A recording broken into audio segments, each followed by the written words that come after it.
Queria convidar a nossa amada pastora Agnes Alencar.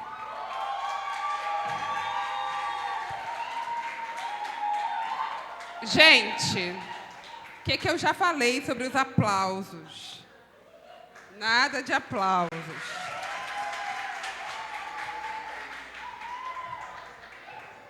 Eu já contei para vocês que o primeiro culto na minha antiga igreja, eu devia ter uns 14 anos, e aí tocou uma orquestra muito... Eita, peraí!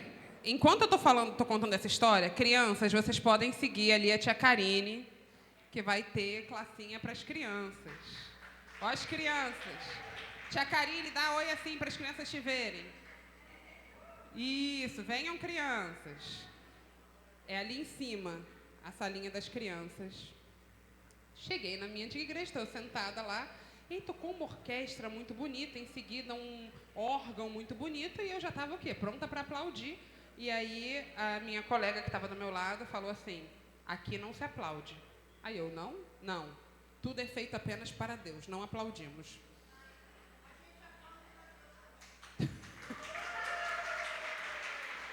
Aí fiquei o quê? Com o ranço do aplauso, nada de aplauso.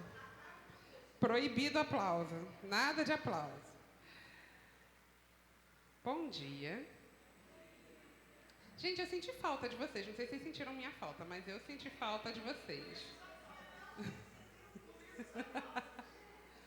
Passei aí 20 dias de recesso. Foi um tempo muito bom. Descanso é muito importante, gente. Vocês já descansaram? Final do ano passado para esse ano? Pararam um tempo para descansar? Não? Precisa. Se você ainda não teve como parar para descansar, precisa parar para descansar.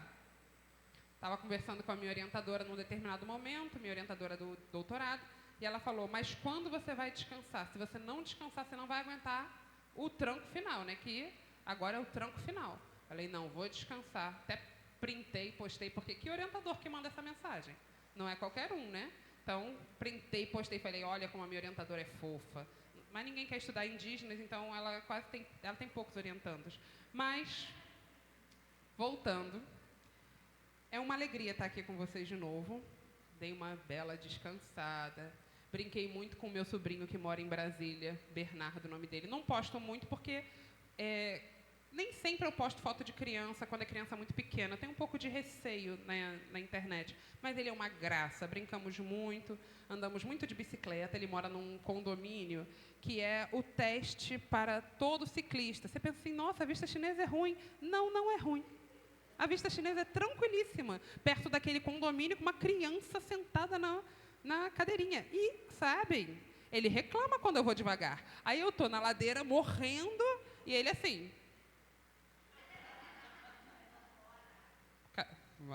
Acelera? E eu morrendo naquela ladeira, mas brincamos muito. E tive um tempo de descanso profundo. Vocês foram livrados do meu hiperfoco? Não. Vamos voltar a ele. Vão ter que lidar com o meu hiperfoco do mal, que é sobre o que falaremos hoje.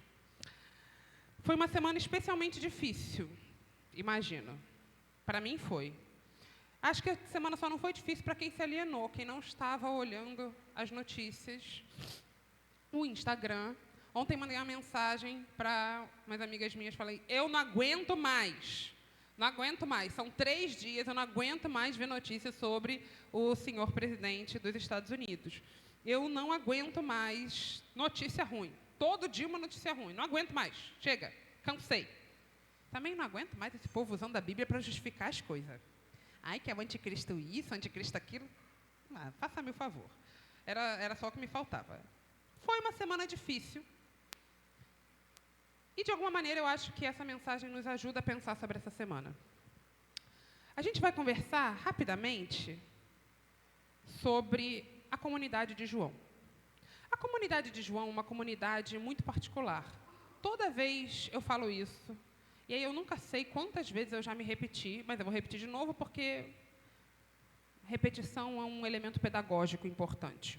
Se você frequenta a Escola do Caminho, você já me ouviu falar isso algumas vezes. Se você não frequenta a Escola do Caminho, você vai ouvir talvez pela primeira ou segunda vez. E eu te recomendo que frequente a Escola do Caminho também. Né? A comunidade de João, ela é tão singular, que as pessoas achavam estranhíssimo tanto o Evangelho quanto as cartas. Na Escola do Caminho, eu comentei que no início da construção do cânon do texto bíblico, a gente tinha ali uns 300 e poucos evangelhos, dos quais ficaram apenas 4, certo? Desses muitos evangelhos, o que quase não entra no cânon é justamente o de João. Um evangelho esquisito. As pessoas liam aquele evangelho e achavam estranho, e é estranho mesmo. Você pensa, como é que o Evangelho de João começa? No princípio era o verbo. Parece que João bateu a cabeça e resolveu escrever. Estava ali meio... o que será que aconteceu? O que será que João bebeu antes de escrever isso aqui? Não se sabe. Mas ele causa uma estranheza. Tem histórias que só tem lá, que não tem em nenhum outro lugar. Tem uma marca muito forte de uma presença feminina no Evangelho de João. Agnes, como você diz isso? Que outro evangelho conta a história do chamado das mulheres discípulas de Jesus? Nenhum. O único evangelho que conta histórias femininas do chamado é o Evangelho de João. Não me lembro de nenhuma história feminina do chamado. A mulher adúltera. É que, na nossa tradição, a gente ouve a história do publicano. Não, ele estava lá na coletoria, tal, Jesus passou, disse, venha, seja um meu discípulo. Ele deixou a coletoria e foi embora. A história da mulher adúltera é uma história muito similar a essa. Conta a história de como essa mulher passou a seguir Jesus. Outra história, a mulher samaritana, que é uma mulher que não apenas segue a Jesus, mas se torna uma missionária ali no seu povo. Então, é um evangelho que está ali preocupado em contar também as histórias dos chamamentos das mulheres. Também por isso a gente imagina, e por imagina é imaginar mesmo, a partir desses relatos históricos, que a comunidade de João tinha uma presença feminina muito forte. Uma outra figura muito importante na comunidade de João é a figura do discípulo amado, que em nenhum momento é nomeado. Em nenhum momento esse discípulo se diz, eu sou João, o discípulo amado de Jesus. Inclusive, a gente pode fazer brincadeiras com a flexão de gênero, porque pode ser discípula amada também, sobretudo quando a gente está falando de uma comunidade que dava tanto destaque às mulheres, que dava tanto destaque à voz das mulheres, à voz de Maria Madalena, à voz das outras Marias que caminharam com Jesus. Então, uma comunidade que está ali marcada por alguns elementos que são foco dessa narrativa e que são estranhos. João não está preocupado com a figura de uma eclésia, que a gente traduziu por igreja, mas que poderia ser comunidade. João não está preocupado com a figura de uma eclésia com uma centralização de um líder. A figura da eclésia dentro da comunidade de João é uma figura sem essa centralização de uma figura tão diferente de outras narrativas que constroem essa hierarquia da qual nós somos devedores. Um outro ponto é que é uma comunidade em que a figura ou a imagem, o conceito de amor faz parte da sua espinha dorsal. Pensar sobre Jesus, ele não usa a palavra reino, ele usa outras palavras para falar sobre essa imagem, esse imaginário de futuro, mas pensar sobre essa estadia de Jesus no mundo é pensar sobre essa figura do amor. Temos, então, aqui uma moldura para pensar o texto que a gente vai pensar, que está lá em 1 João, capítulo 2, versículo 12. As cartas de João, a gente deveria chamar de as cartas de João, entre aspas. Não foram escritas pelo discípulo. não foram escritas pelo evangelista, foram escritas em momentos muito diferentes, foram escritas muito provavelmente pela comunidade joanina. Então, é um fruto de um trabalho coletivo, como se nós, aqui, a nossa igreja, se juntasse para escrever uma carta para uma outra igreja. Imaginem, olha, a gente vai escrever uma carta para a nossa igreja irmã, Igreja Batista do Pinheiro, que é de onde eu estou usando essa camisa. Olha que bonita a minha camisa. Vocês viram minha camisa? Eu ganhei no meu último retiro que eu fui lá, das mulheres do sertão, que é o Fulô do Sertão.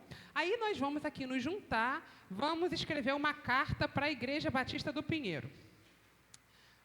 O Dalton vai abrir um Google Docs, cada um vai colocar ali um parágrafo do que acha que é muito importante, não perder de vista. Alguém vai fazer uma revisão final e depois a gente vai mandar essa carta. Mari, vai funcionar? Você acha que vai ser tranquilo escrever essa carta? Não. Para começar, cada um de nós tem perspectivas muito diferentes. A maneira como eu penso igreja vai ser completamente diferente da maneira como outra pessoa pensa igreja. Então, às vezes, um parágrafo vai, inclusive, se contradizer com outro parágrafo. Não vai fazer o menor sentido.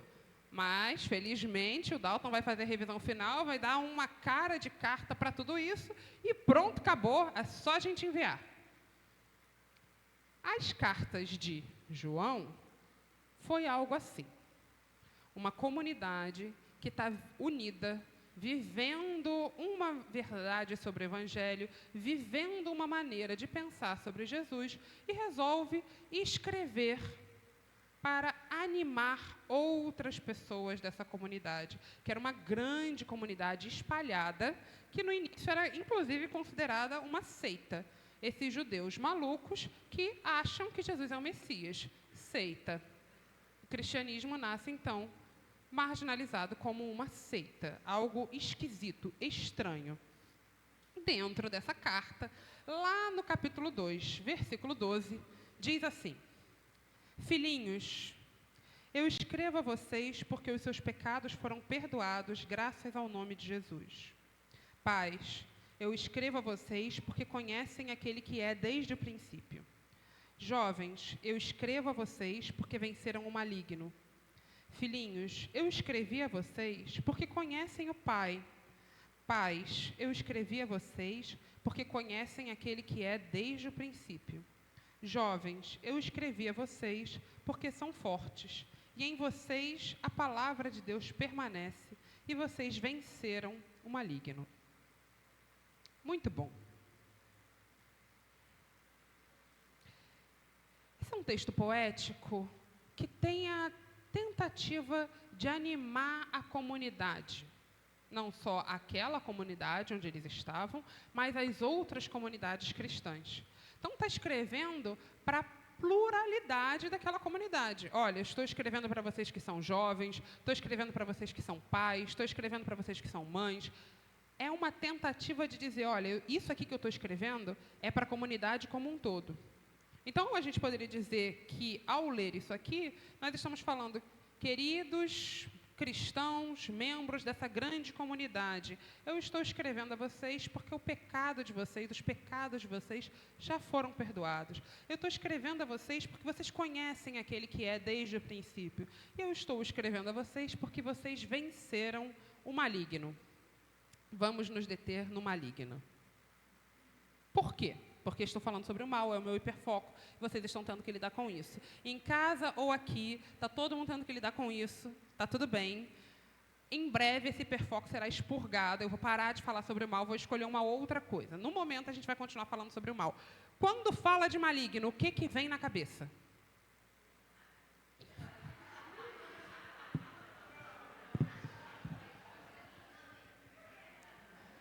Ok, o inominável, aquele que não pode ser nomeado. O que mais? Demônio. O que mais? O diabo. Obrigada por ter falado do diabo. Precisava dessa figura. Que, né? É você, Satanás. Quem assistiu Chaves, gente? Porque meus alunos não assistem Chaves, não sabem o que é. Então eu faço as piadas e eles ficam olhando assim. É isso. É você, Satanás. Você nunca sabe. se é o gato da bruxa de 71, se é o maligno de João. Muito bem. Eu aprendi a ler esse texto como se esse maligno fosse uma figura, ou figuras, principados e potestades, os demônios, o diabo, Lucifer. Lucifer, Lucifer. Não é. Se não é isso, se não é uma figura, se não é uma personificação, do que essa carta está falando? Às vezes ajuda a ir no original. Às vezes atrapalha. Às vezes ajuda. Às vezes o original só serve para a gente jogar na cara de alguém. Eu uso muito para isso. Não, porque não sei o que lá. Fala, não, mas o original diz isso, isso. Aí a pessoa não consegue discutir com o original, entendeu? Mas, nesse caso aqui, me ajudou a ir ao original. Porque a palavra no original é uma palavra que a gente não teria muita tradução, que é poneros, e que pode significar muita coisa, mas é muito mais do que uma pessoa. Não é uma pessoa. É um adjetivo. Não é um substantivo, é um adjetivo. Então, é como se fosse, vocês venceram aquilo que é mal. Vocês venceram aquilo que é enganoso. Enganoso, inclusive, é a tradução mais usual para essa palavra. Quando eu digo a tradução mais usual, o que eu quero dizer? Quando você vai num dicionário de grego ou de hebraico, em geral, ele tem duas traduções, dependendo da palavra. E aí tem a tradução que todo mundo usa e a tradução que a igreja usa. Aí ele coloca separado. Tradução, religious, ou religião, tradução da religião. Então, a tradução da religião é o que é mal, o maligno. A tradução mais usual é o que é enganoso, aquilo que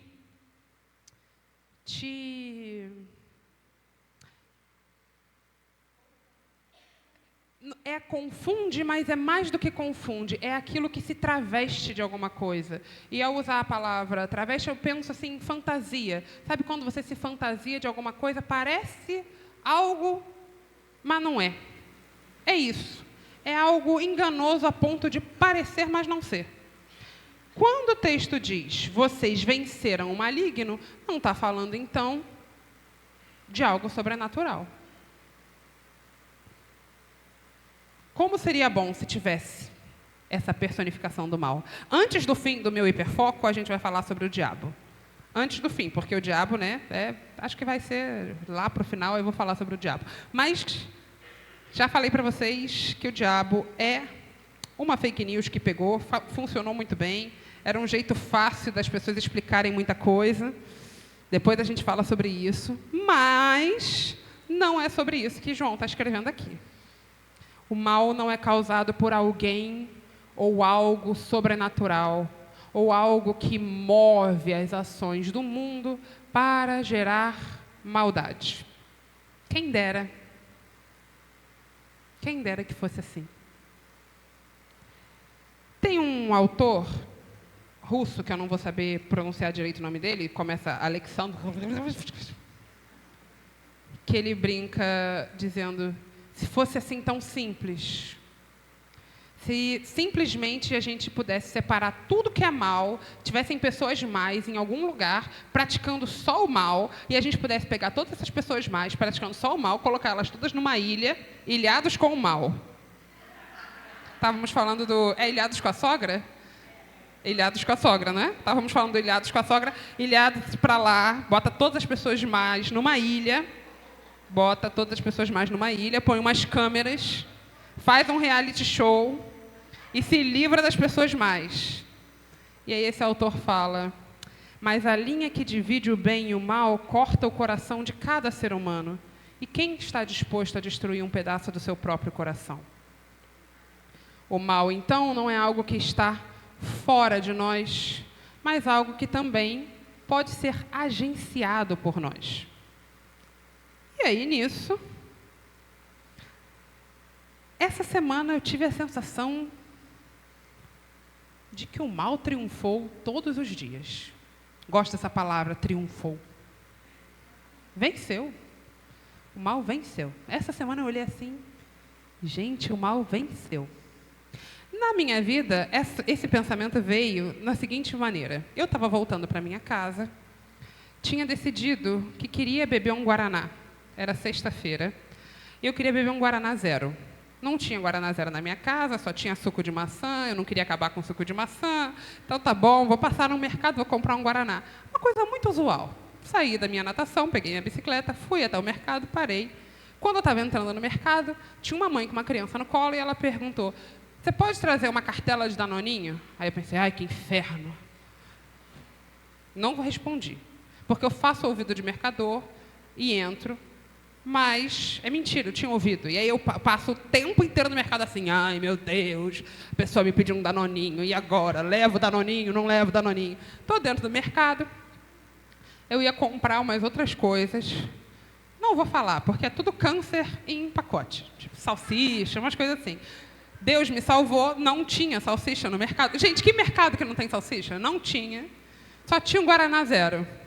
Fui pegar o Guaraná zero, chegou uma criança e perguntou: tia, você pode levar para mim esse biscoito maisena? Maisena? Não é nem um biscoito gostoso?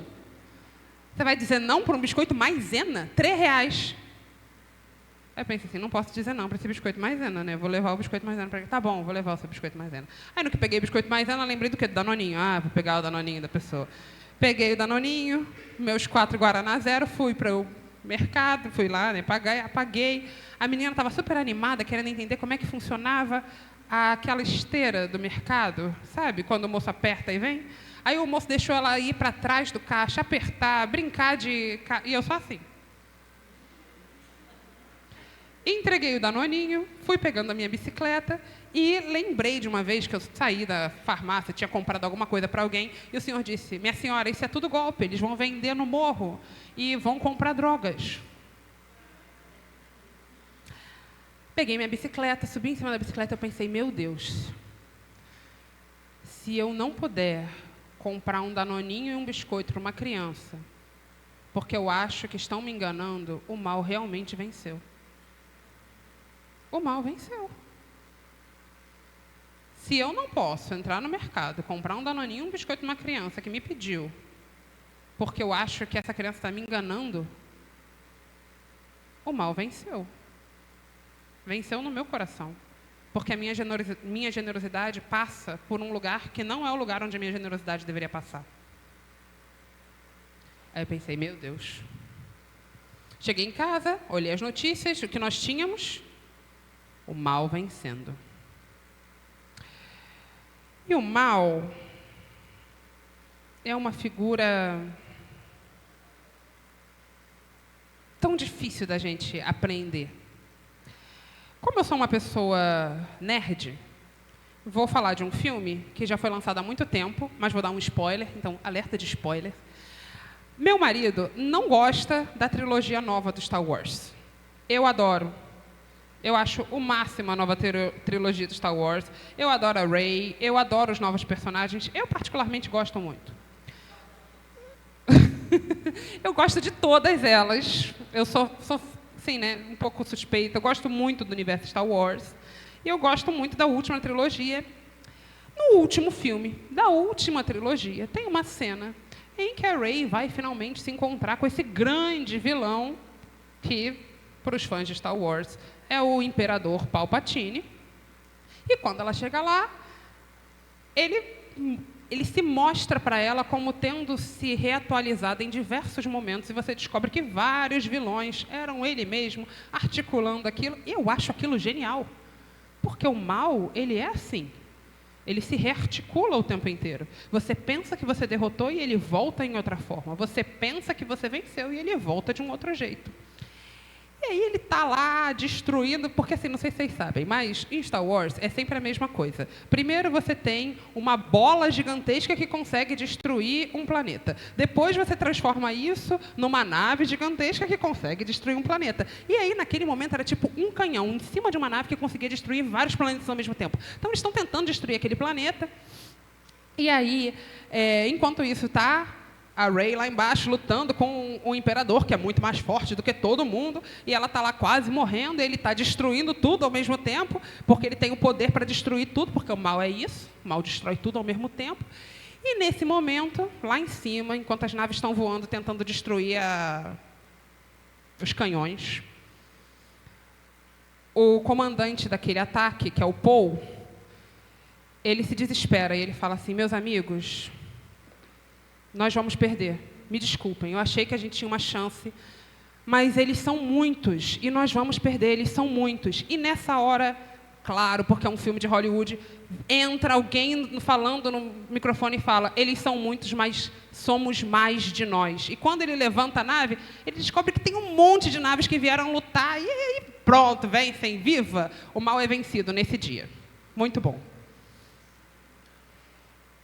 Essa frase, são mais de nós, somos mais de nós, é uma frase que não sai do meu coração. Quando eu penso que o mal triunfa, e ele triunfa, eu penso, somos mais de nós. O mal triunfa individualmente quando a gente se prende ao nosso egoísmo ao invés da nossa generosidade. O mal triunfa dentro da gente quando a ética dos nossos relacionamentos não é melhor do que a ética de outros relacionamentos. Quando eu não me responsabilizo pelo outro, pelo sentimento do outro. Quando eu não cuido do outro. Quando eu não me importo com a maneira como o meu companheiro, a minha companheira, o meu amigo, a minha amiga vai lidar com aquela situação, com as minhas ações. O mal triunfa quando as minhas ações importam só para mim. Dane-se o outro. Vou fazer o que eu quero, porque dane-se se eu vou machucar alguém. O mal triunfa. Que às vezes a gente acha que a nossa liberdade é só para a gente. Mas a nossa liberdade não pode ser só para a gente. Nossa liberdade tem que ser para o outro também. O mal triunfa quando o cinismo nos vence. A gente olha para o mundo e a gente pensa assim: vai adiantar alguma coisa? Não vai. Porque a história da comunidade de João é a história de uma comunidade que perdeu. É a história de uma comunidade que foi derrotada. Foi quase apagada. Quase que não entra no cânon. Quase que nem a memória fica. A memória que nós temos é a comunidade de Pedro, é a comunidade de Paulo. A comunidade de João, ela se perdeu. Porque nem sempre a gente vence. Às vezes o mal vence mesmo. Quando eu lembro dessa cena do filme, eu penso: será que há mais de nós? Ou será que não? Será que nós estamos em minoria? Esperançosamente, eu quero acreditar que há mais de nós. E aí o que aconteceu essa semana, não sei se vocês viram, mas uma bispa norte-americana ganhou as notícias, todas as notícias, passou no Globo, passou na BBC, passou em tudo quanto é canto, porque que força aquela mulher, que coragem de olhar para a pessoa que nesse momento detém mais poder que a gente conhece e dizer: tenha misericórdia dos imigrantes. Que força dessa mulher. Marianne Budd. E aí eu estava no TikTok, onde pessoas também se informam, e uma menina estava contando a história que ela falou assim: quando eu ouvi o nome dela, eu achei que era importante, mas eu não lembrava por quê. E aí, quando eu fui pesquisar, eu descobri que a Marianne Budd, em 2018, soube que a família do Matthew Shepard não tinha onde enterrar o seu filho. Então, eles não tinham conseguido botar um lugar, as cinzas do filho, porque eles tinham medo de que o túmulo fosse destruído. Aí eu pensei: quem é Matthew Shepard? Eu não sei quem é Matthew Shepard. Alguém sabe quem é Matthew Shepard? Matthew Shepard tinha 21 anos quando ele foi torturado até a morte por 2 jovens numa área afastada da universidade, porque ele era gay. Quando eles tentaram fazer o primeiro enterro desse menino, teve muitos protestos, e a família não conseguiu encerrar a cerimônia, porque era um protesto das pessoas com faixas enormes, dizendo que o Matthew tinha que estar no inferno mesmo e tal, não sei o que lá. Essa mulher soube disso em 2018. Ele morreu em 1998. Em 2018, ela soube que até aquele dia ele não tinha sido enterrado, que eles só tinham as cinzas. E ela entrou em contato com a família. Ela e o bispo Gene Robinson entraram em contato com a família. Gene Robinson é o primeiro bispo norte-americano episcopal abertamente gay. E eles ofereceram a Catedral de Washington para ser o lugar de descanso das cinzas do Matthew Shepard. E, em 2018, 20 anos depois, ele foi enterrado lá. Nós sabíamos disso? Todos os dias, existem pessoas fazendo o mal perder uma batalha. Todos os dias, existem pessoas vencendo o maligno. Então, quando a gente fica cansado e desanimado, quando a gente olha assim e fala, ai, tanto faz, não importa, o que eu vou fazer agora, como eu vou cuidar do outro, se eu não vou cuidar do outro, se eu vou comprar esse biscoito, se eu não vou comprar esse biscoito, todos os dias tem gente lutando contra o mal. E a palavra de João, no caso de João, da comunidade de João para as outras comunidades, é uma palavra de esperança. Quando nós lemos essa carta aqui, nessa igreja, essa carta se torna uma carta para nós também. Ela foi escrita num outro tempo, num outro contexto. No momento em que eu leio ela aqui, ela se torna uma carta para nós também. Então, a palavra da comunidade de João para a nossa comunidade, esta carta de amor para a Igreja Batista do Caminho é: eu estou escrevendo a vocês porque vocês já venceram o maligno. Todos os dias, a partir das coisas que nós fazemos, a partir da maneira como nós agenciamos o nosso ser igreja, a partir da maneira como nós agenciamos o nosso ser cristão, nós vencemos o maligno. E nessa batalha, não se enganem, nós não vamos vencer essa guerra. Não aqui, não agora. Eu não vislumbro que nós vamos, nossa, vencemos. Porque para a gente vencer, a gente teria que aniquilar o outro. E nós não faremos isso. Nós não faremos isso porque senão nós nos tornaremos aquilo que nós estamos combatendo. Então, em muitos sentidos, nós vamos perder. Mas ao perder, estamos vencendo o maligno. Ao perder, estamos declarando que o império do mal não tem poder sobre nós. Ao perder, estamos declarando que a partir de nós, o mal não vai ser reatualizado. E a palavra de esperança da comunidade de João para nós é essa: vocês são fortes. A palavra de Deus, a palavra de Jesus permanece em vocês. Vocês venceram o maligno. Não como uma vitória metafísica, é uma vitória de hoje. Quando a gente sai daqui e se torna uma pessoa mais ética, mais cuidadosa nos nossos relacionamentos, o mal perde. Quando a gente sai daqui e compra uma quentinha para uma pessoa na rua, independente se ela vai usar essa quentinha para trocar para não sei o que lá, o mal perde. Quando a gente sai daqui e ajuda uma pessoa a imprimir um currículo, quando a gente sai daqui e a gente começa a transformar esse bairro à nossa volta, quando a gente se indigna de maneira real com as situações que a gente vê no nosso país e fora dele, o mal perde mais uma batalha. Não sei se a gente vai vencer essa guerra. Quero acreditar que sim. Mas eu sei que a única coisa que nós podemos fazer agora é persistir. Por isso eu perguntei se vocês descansaram. Descansaram? Se não descansaram, descansem. Se não pausou ainda esse ano, tem que pausar. Tem que respirar fundo. Fica um tempo descansando, vê bastante série, vê o BBB, faz o que você quiser fazer.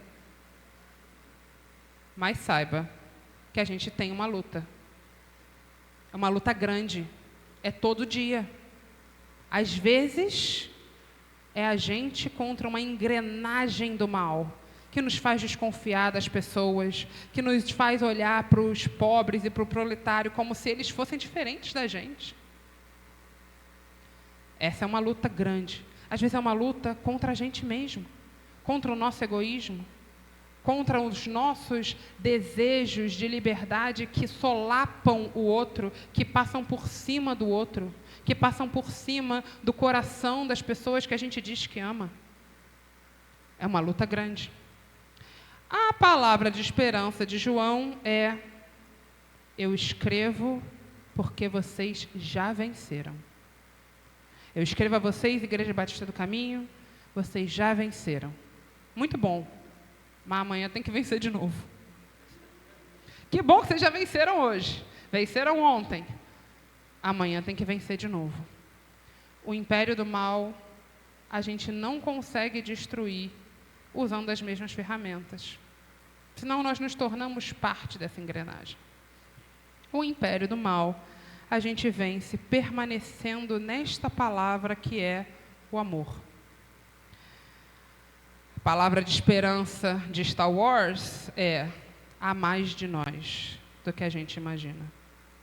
Então, para cada notícia terrível que você viu essa semana, para cada ordem absurda que foi colocada em prática a partir desse escritório lá dos Estados Unidos, para cada coisa pavorosa que a gente viu, para cada pessoa que foi morta pela polícia nos morros aqui do nosso entorno, para cada pessoa com fome, para cada pessoa que a gente olha e pensa assim: meu Deus, não há o que a gente possa fazer. Existem mais de nós fazendo bem. Existem mais de nós vencendo o mal, vencendo aquele império enganoso que é tão sedutor. Às vezes a gente acha assim: olha, se a gente chegar aqui e usar as mesmas armas, a gente vai vencer. Nós não vamos. Infelizmente, esse império, muitas vezes, a gente só vence perdendo. Foi assim que a comunidade de João venceu. Mas a gente vai continuar falando sobre isso semana que vem, porque por acaso sou eu de novo, então vocês me aturem. Deus maravilhoso, Ruá divina, que sopra em nossos corações, sopra em nossos corações esperança, força e perseverança. Nós precisamos. Diante do mal, diante de tudo que nós estamos vivendo, dentro e fora do nosso país, nós precisamos crer que podemos vencer o império do mal. Não podemos sozinhos. Precisamos uns dos outros. Precisamos nos lembrar que existem pessoas em todo lugar do mundo fazendo bem e produzindo luz. Nós somos chamados a nos unir a essa luz. Nos dá a força necessária, porque a batalha é grande, mas nós não estamos sós. Em nome de Jesus. Amém.